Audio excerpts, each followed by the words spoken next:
RTNC, le journal.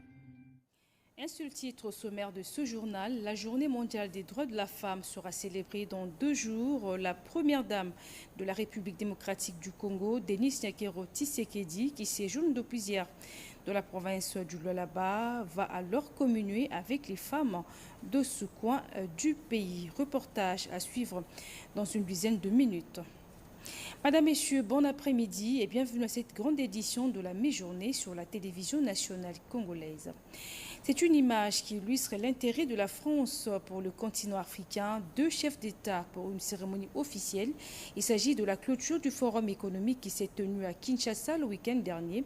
Félix-Antoine Tshisekedi et Emmanuel Macron ont salué la tenue de ces travaux visant à renforcer des liens dans les domaines de mines, le numérique et des infrastructures. Ça s'est passé à Pullman Hotel. Les explications de ce reportage de la presse présidentielle. Ce forum me paraît constituer un succès, en tout cas un bon rendez-vous. D'abord, j'avais interpellé un peu l'écosystème français en début de semaine en disant un président sur le continent africain d'avoir les N-9, N-10 des entreprises qui viennent comme si l'Afrique c'était pas important. Ce qui m'est quand même de temps en temps arrivé, je dois le dire. Là aujourd'hui, président, vous avez 50 chefs d'entreprise qui sont là. Ce sont les patrons et les patronnes. Donc je veux les remercier de leur engagement parce que c'est un signe de respect, d'engagement, de sérieux. Et d'ailleurs, c'est pour ça qu'ils ont signé avec leurs partenaires congolais ce matin des contrats. L'engagement est là. Merci pour le sérieux, la mobilisation. Et donc vous avez des entreprises françaises qui sont pleinement mobilisées au plus haut niveau parce que c'est un marché important qu'il faut respecter, qui est compétitif. Et si on veut être présent, on le prend au sérieux. Le deuxième élément, j'ai dit en début de semaine, il faut que, quand on se déploie, qu'on va travailler avec l'Afrique et les grands pays africains, on essaie de jouer groupé, c'est-à-dire européen. Et c'est exactement ce qu'on fait. Je remercie les commissaires d'être ici présents. On a 50 entreprises françaises, mais elles ont, grâce à l'effet de levier européen, attiré avec elles 50 entreprises européennes qui sont ici présentes aussi. Je remercie tous les dirigeants.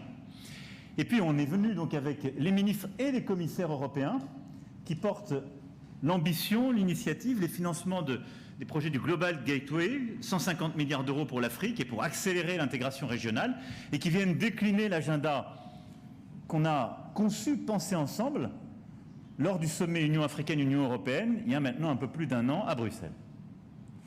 Excellence, Monsieur le Président de la République française, cher Emmanuel, Excellences, Madame et Messieurs, Monsieur le Commissaire et les commissaires européens, Excellences, Mesdames et Messieurs les ambassadeurs et chefs de mission diplomatique, Monsieur le Premier ministre, Mesdames et Messieurs les ministres, Mesdames et Messieurs distingués invités,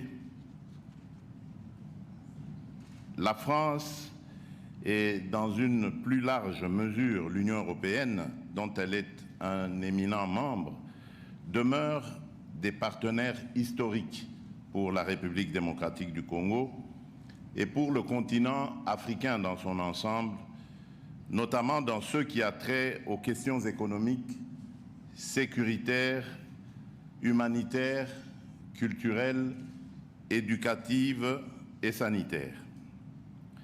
Cette rencontre est donc une belle occasion d'assurer un suivi concret des engagements pris en février 2022 lors du 6e sommet Union européenne-Union africaine en impliquant les secteurs publics et privés sur les sujets prioritaires identifiés. En ces temps où de nombreux défis s'imposent à nos populations au niveau local, régional et continental, il est important de pouvoir se rassurer de l'appui de nos partenaires en sus des inlassables efforts que nous déployons conformément aux responsabilités constitutionnelles et légales nous conférées par le souverain primaire et que nous assumons avec dévotion. Je profite de cette occasion pour rappeler que la République démocratique du Congo fait face, notamment sur le plan sécuritaire, à une agression vile et barbare de son territoire perpétrée par la République du Rwanda voisine sous couvert du mouvement terroriste du M23 et aussi de manière plus générale, non seulement à des défis climatiques liés à la préservation de son écosystème eu égard au rôle lui attribué dans la sauvegarde de la planète, mais aussi à des défis en termes infrastructurels, éducationnels, industriels et sanitaires, pour ne citer que ceux-ci. Monsieur le Président, Mesdames et Messieurs, ce forum économique a permis de faire un tour d'horizon des possibilités de coopération qui s'offrent communément à nos deux pays. À cet égard, j'aimerais adresser mes remerciements à vous tous qui avez activement participé aux différentes tables rondes organisées dans ce cadre et qui, par cet acte, avaient mis au jour de nouvelles possibilités de rapprochement entre nos deux pays dans différents domaines et secteurs. Cette initiative est d'autant plus à saluer qu'elle s'effectue à un moment particulier où mon pays s'est engagé à poursuivre des réformes dans plusieurs domaines prioritaires tels que l'éducation et l'effectivité de la mise en œuvre de la gratuité de l'enseignement de base, l'amélioration du climat des affaires à travers une série de réformes visant son amélioration et spécialement au plan de la sécurité juridique et judiciaire pour inciter plus d'investissements dans le pays, le domaine du numérique avec l'accélération des réformes visant à mettre en place un cadre adéquat pour le développement du numérique ainsi que le lancement d'un vaste programme de développement local des 145 territoires que compte le pays.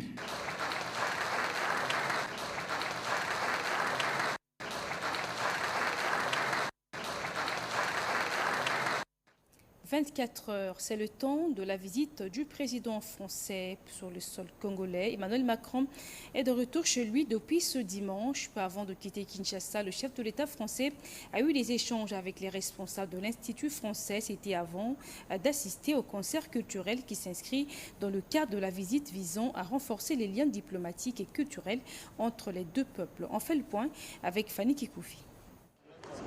Bonjour mesdames et messieurs. Bonjour. Fermée à son grand public depuis vendredi 3 mars courant, la salle des spectacles de l'Institut français de Kinshasa a de nouveau ouvert ses portes la soirée de samedi 4 mars 2023. C'est une autre catégorie de public, un auditoire prestigieux. Emmanuel Macron, l'invité spécial, a passé ses derniers moments à Kinshasa en la salle de spectacle de la Reine culturelle de la Gambie en compagnie de la douce mélodie du Requiem de Mozart exécuté par l'orchestre symphonique kimbangiste de la RDC. Dans un langage artistique, devant le Français Emmanuel Macron ainsi que les autorités congolaises et françaises présentes dans la salle, Faraja Batumike, le danseur chorégraphe congolais gomatracien, transmettait un message en mémoire des morts à l'est du pays. Je suis congolais, je suis né et grandi à Goma, donc je suis danseur, chorégraphe. Le spectacle qu'on a présenté ce soir, c'est la reprise du Requiem de Mozart. Le Requiem de Mozart qui est une pièce qui parle de la messe, c'est la messe des morts. Avec tout ce qui se passe au Congo, le message que je voulais passer, c'est que dans le Requiem, Mozart il dit, c'est la prière, on prie pour que Dieu donne la paix éternelle ou la mort éternelle et dans la paix pour tous les âmes qui sont disparues. Mais moi, le message, c'était comme je suis de Goma, de l'Est, moi, mon message sur scène, c'était prier pour que tous les gens qui sont morts au Congo pendant toutes ces années reposent en paix et lancer le message que le monde comprenne que les gens meurent chaque jour, il y a la guerre, mais personne n'a eu le temps de faire une messe et de reconnaître que les gens meurent au Congo. C'est pour ça que la guerre continue, sinon on aurait trouvé de l'aide. J'ai choisi le fleur rouge, c'était l'idée. Et chaque personne, comme dans tous les dés partout dans le monde, pour dire au revoir à tous les disparus, on dépose quelques fleurs à la tombe. Nous voulons une paix durable dans notre pays. Une courte phrase dite par le chanteur-musicien congolais Fally Ipupa avant de se joindre à l'orchestre symphonique et jouer un morceau d'une de ses belles chansons, Migrants de rêve.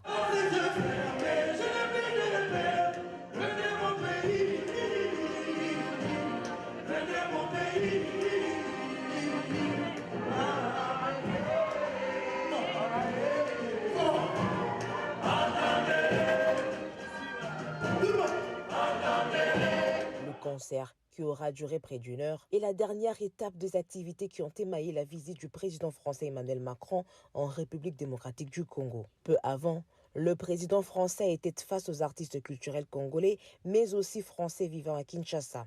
La politique de promotion de la francophonie, la place des instituts de recherche dans le monde, le développement du français dans les livres et le cinéma étaient au cœur des échanges. L'Institut français se veut évoluer vers une grande agence culturelle internationale. Emmanuel Macron a quitté Kinshasa pour regagner Paris peu avant minuit le samedi 4 mars 2023. Autre chose, l'agression rwandaise dont est victime la République démocratique du Congo, la redynamisation de la coopération militaire et la formation des hauts cadres militaires.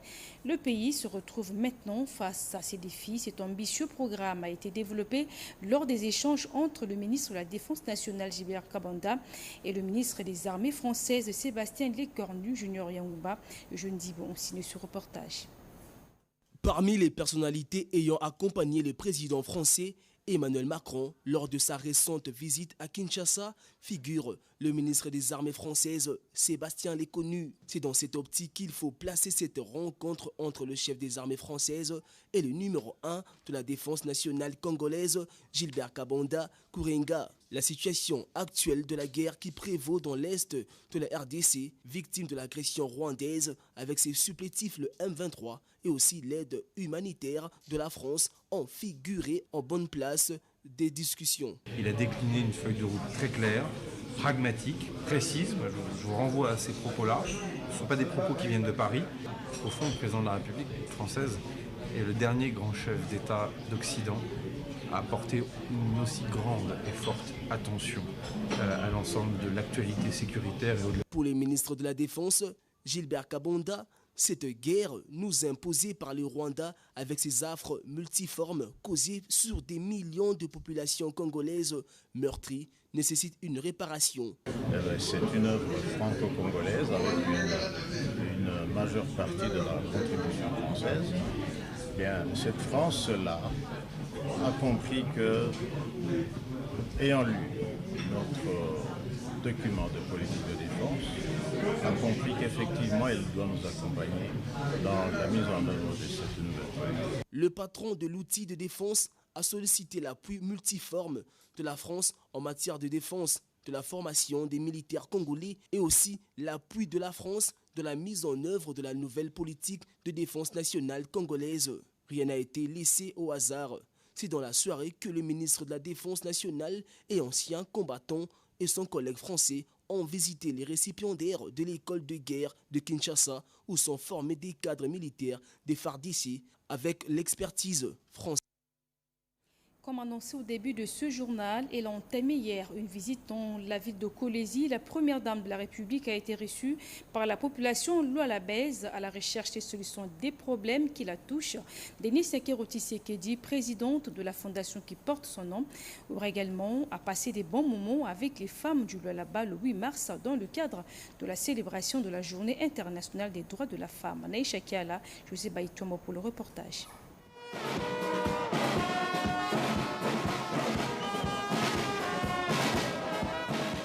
Le Lualaba, une autre province à mettre à l'actif de celle qui porte sans relâche le combat de la femme congolaise. Denis Nyakero Tshisekedi a choisi cette année d'honorer la femme katangaise en général et celle du Lualaba en particulier pendant ce mois dédié à la promotion des droits des femmes. L'annonce de son arrivée s'est très vite répandue comme une traînée de poudre dans la ville minière de Kolwezi et ses environs. Entre curiosité et impatience, plusieurs Lualabais affichaient clairement leur joie de voir de près l'épouse du chef de l'État. Les plus téméraires d'entre eux ont carrément choisi la hauteur pour avoir la chance de l'apercevoir. C'est la première fois que la première dame a foulé le sol du Lualaba. Et nous voulons aussi palper les actions de sa fondation ici chez nous. Parce que la Bible dit que toute maison qui reçoit un visiteur, c'est une maison qui est bénie. Celle-ci n'est pas une personne, mais c'est une haute personnalité. Nous la souhaitons la bienvenue et que ce ne soit pas la première fois. kolela na biso esili makambo na biso nyonso tozalaka nango tozosilisela yango mama na biso. Le contact physique avec ses concitoyens, Denise Nyakiro Tshisekedi en a pris l'habitude. L'épouse du chef de l'État s'offre un bain de foule au sortir de l'aéroport national de Kolwezi ce dimanche 5 mars. Aux côtés de Fifi Masuka, gouverneur de province, Denise Nyakiro Tshisekedi manie aisément la langue du terroir pour communiquer avec la population qui l'accueille sur la place Mwangeji. C'est l'extase. Nafurahi sana, mina mpige aksanti sana, munanipokea na roho yote. Merci beaucoup pour l'accueil que vous m'avez réservé. J'ai vu que vous me portez dans votre cœur. Sachez que moi aussi, je vous porte dans mon cœur. Je voulais vous saluer, vous voir. Je suis là pour fêter avec la maman du Lualaba. Je voudrais aussi dire à nos enfants, ceux qui vont à l'école, de donner le meilleur d'eux-mêmes pour bénéficier de mon programme Excellencia. Surtout qu'il y aura bientôt un programme spécial Excellencia juste pour la province du Lualaba. Et surtout, à Lualaba, kuko programme Excellencia spécial du Yabatoto ya Lualaba. Les attentes sont nombreuses, mais le séjour de la First Lady promet d'étancher certaines soifs d'information et d'action. Les rencontres avec les femmes et autres couches de la population, les visites des hôpitaux ou encore les échanges avec les élèves finalistes sur le programme Excellencia sont inscrits dans l'agenda de la Première Dame à Kolwezi. Il a été organisé à Kinshasa un atelier national d'évaluation des risques. C'est pour lutter contre le blanchiment des capitaux et le financement du terrorisme que la cellule nationale de renseignement financier a ouvert ses travaux. Question de mettre en place tous les ingrédients qui permettront d'accompagner les actions du gouvernement en cette matière. Guy Matundu était à la clôture de ces travaux. Son compte rendu. Au terme de 4 jours des travaux sans relâche, les participants, éclatés en plusieurs groupes, ont présenté et amélioré le rapport de l'évaluation nationale des risques en vue de la lutte contre le blanchiment des capitaux et le financement du terrorisme, cheval de bataille du magistrat suprême. Les délégués de la Banque mondiale s'est dit impressionnés par la qualité du travail des participants. Le secrétaire exécutif Adler Kissula voit dans ce travail un pas important dans l'atteinte des assignations du GAFI, le groupe d'action financière internationale. À l'issue de cet atelier, notre structure sort très regardie et proposera aux autorités la révision de certains de nos instruments de lutte contre le blanchiment des capitaux et le financement du terrorisme. Cela permettra certainement à notre pays de quitter dans les délais la liste grise du GAFI. Tout en saluant le travail que vous venez d'accomplir, nous sommes tous d'avis que le travail à venir, qui consistera à la mise en œuvre des différentes recommandations et résolutions sorties de cet atelier, sera aussi harassant et nécessitera la cohésion des membres des différents groupes constitués. Nous insistons donc sur la responsabilité de chacun de nous. Outre la responsabilité de tout un chacun, Adler Kissula exhorte les participants à être respectueux de l'accord de confidentialité qu'ils ont signé. Les participants doivent tenir confidentielles les informations obtenues ici. Ils ne doivent les utiliser qu'aux fins spécifiques pour lesquelles elles ont été fournies et auxquelles elles sont destinées. Également dans l'actualité, l'opération d'identification et d'enrôlement des électeurs se poursuit normalement dans l'ère opérationnelle 3. Le rapporteur adjoint de la CENI qui séjourne au Canada pour superviser cette opération a tenu un cadre de concertation avec les partis et mouvements politiques, question de les sensibiliser pour s'imprégner de ce processus. Images et commentaires. Cette rencontre auquel ont pris part les responsables des partis politiques et des associations des Congolais vivant sur le sol canadien a permis au rapporteur adjoint de la Commission électorale nationale indépendante à sensibiliser l'ensemble des compatriotes congolais à se soumettre à l'opération d'identification et d'enrôlement des électeurs. Dans la foulée, Il a fait part à l'assistance des efforts déployés par l'équipe dirigée par le président Denis Kadima Kazadi, mettant en avant sa détermination à mener à bon port le processus électoral en cours dans le pays en vue des élections crédibles, transparentes et apaisées. Le rapporteur adjoint de la CENI a expliqué par la suite le bien fondé de la révision du fichier électoral en prélude des organisations des consultations électorales prévues en décembre prochain. Aux différentes questions soulevées par la partie consacrée aux échanges ayant abordé différents sujets qui préoccupent les compatriotes, Paul Moïndo a apporté des éléments de réponse en rassurant ses interlocuteurs sur la volonté et la crédibilité du bureau actuel de la CENI qui prône le rebranding, le changement des paradigmes pour redorer l'image de la centrale électorale pour accroître la confiance en elle. Il a invité par la suite les Congolais vivant au Canada à s'approprier ce processus électoral qui leur offre la possibilité de se choisir en toute liberté le moment venu de nouveaux dirigeants devront présider aux destinées du pays pour les prochaines années. Paul Moïndo Moulemberi a exhorté les responsables politiques à amener leur base vivant en terre canadienne à s'impliquer dans cette opération d'identification d'enrôlement des électeurs lancée depuis le lundi dernier à Ottawa. Le gouvernement de la République démocratique du Congo contribue à la croissance économique inclusive, au développement régional, à la création d'emplois et à la réduction de la pauvreté. C'est dans ce contexte que le ministre de la Jeunesse, Yves Bonkoulouzola, sensibilise les jeunes dans quelques provinces du pays autour du programme Transforme, un projet d'appui au développement des micro, petites et moyennes entreprises lancé par le chef de l'État, Chemen Dondo.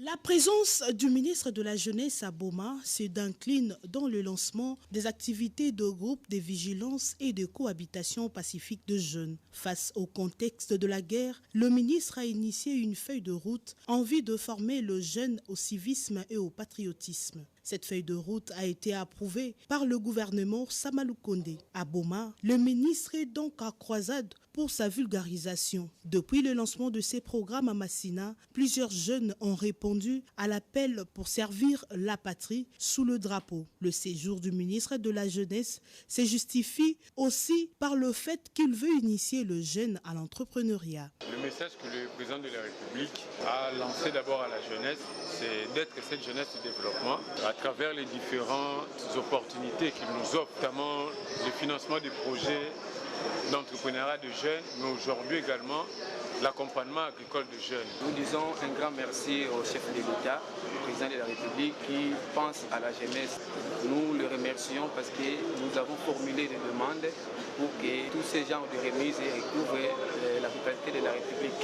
Et maintenant, la jeunesse du Congo central est bénéficiaire. Nous disons un grand merci. Un projet dans ce sens est déjà financé par le gouvernement et le partenaire à la hauteur de 300 millions de dollars américains. Sur place, Yves Bunkoulou va réactiver le brigade agricole tombée en vieillesse depuis le pillage de tristes mémoires. Le Kivu, le Kwilu, le Kwango et le Congo central sont bénéficiaires de ces programmes. Le territoire de Mouéka va bientôt bénéficier d'un aérodrome moderne. Le gouverneur de province, Dieudonné Piémé, a procédé à la pose de la première pierre, travaux financés par l'honorable Martin Ikoukikok, élu de Mouéka. Témoin de l'événement, Rodé Panda. Chose promise, chose due, l'aérodrome de Mouéka dans la province du Kasaï sera bientôt réhabilité sur l'initiative et les financements propres de l'honorable Martin Ikoukikok, élu de Mouéka. Le gouverneur du Kasaï, Dieudonné Piémé, toute côte, est arrivé à Mouéka pour apporter son soutien à cette action. Mais dans la main, pose de la première pierre et l'engin en action. Le geste confirme déjà le début des travaux. La population et toute la notabilité de Mouéka, bénéficiaires de ces infrastructures, étaient présentes. Fini l'époque des discours sans action. Il ne faut pas accorder le temps aux gens qui profèrent les discours de haine, a martelé l'honorable Martin Ikoukikok lors de son meeting tenu au stade construit avec ses propres moyens à l'intention du public. Un nouveau leadership s'installe à Mouéka avec l'honorable Martin Ikoukikok, l'homme du moment, surnommé Papa Social et sauveur de Mouéka pour ses multiples actions à impact social visible dans cette partie du pays, ce qui lui a valu l'accueil chaleureux avec son épouse Rosalie Anald Ikoukikok. Les principales artères de Mouéka inondées d'une marée humaine, preuve de l'attachement à leur leader. Un coup pour double action, l'élu de Mouéka, Martin Ikoukikok, et son épouse ont confirmé leur éligibilité et les droits citoyens de voter en allant s'enrôler et obtenir la carte d'électeur. Une campagne de sensibilisation a suivi pour appeler la majorité de la population à s'enrôler massivement. L'occasion était propice pour lui de présenter son parti politique, le courant des démocrates rénovateurs CDR, membre de l'Union sacrée de la nation, dont Jean-Lycée Boussa en est l'autorité morale.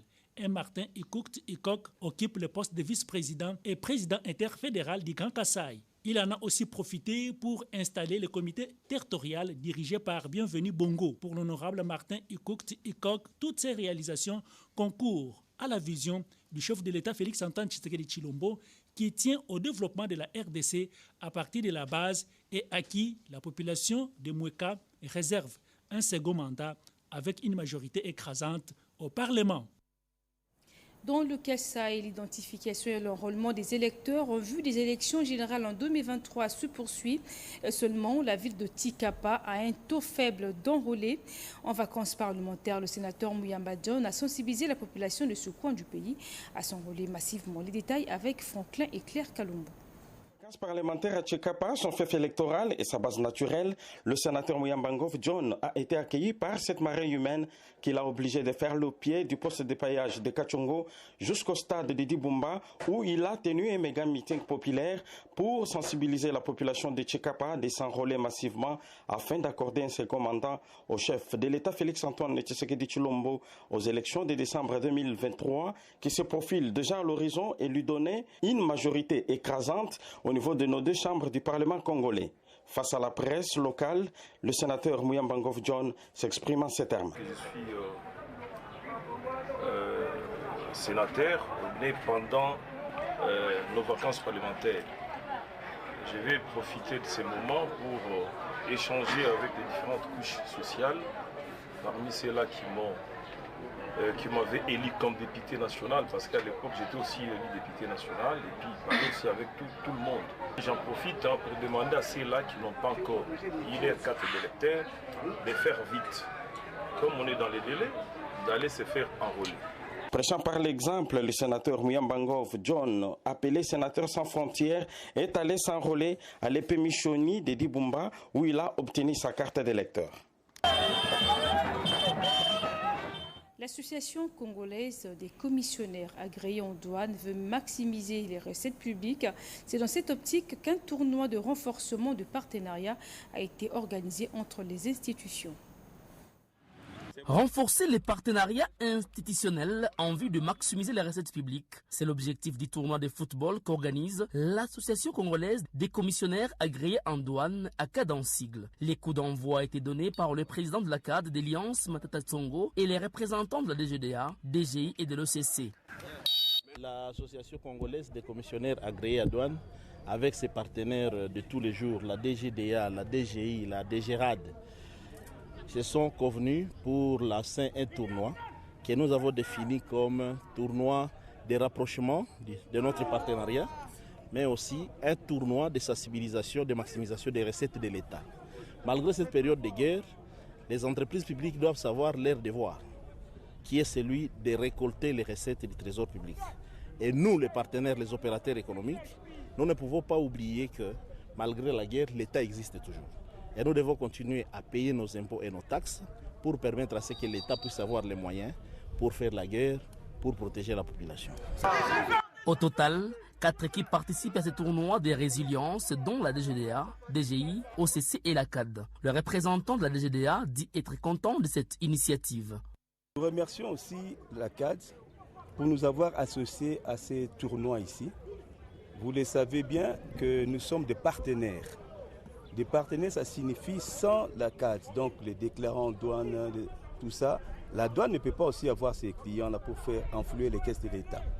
Donc nous militons tous pour le même objectif qui est celui de maximiser les recettes de l'État. Soulignons que ce tournoi de football débute ce dimanche 5 mars 2023 et prendra fin le 1er mai, une date qui marque la célébration de la Journée mondiale du travail.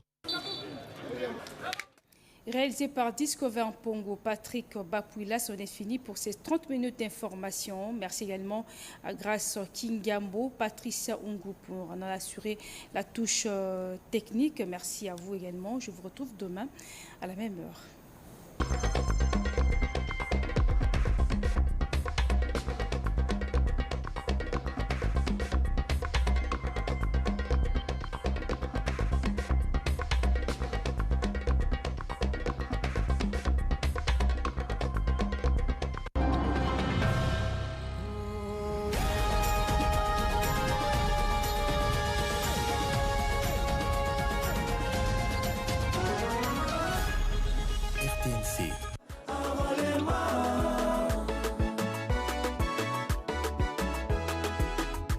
Papa Elombe, est-ce que la diaspora aussi pourra voter?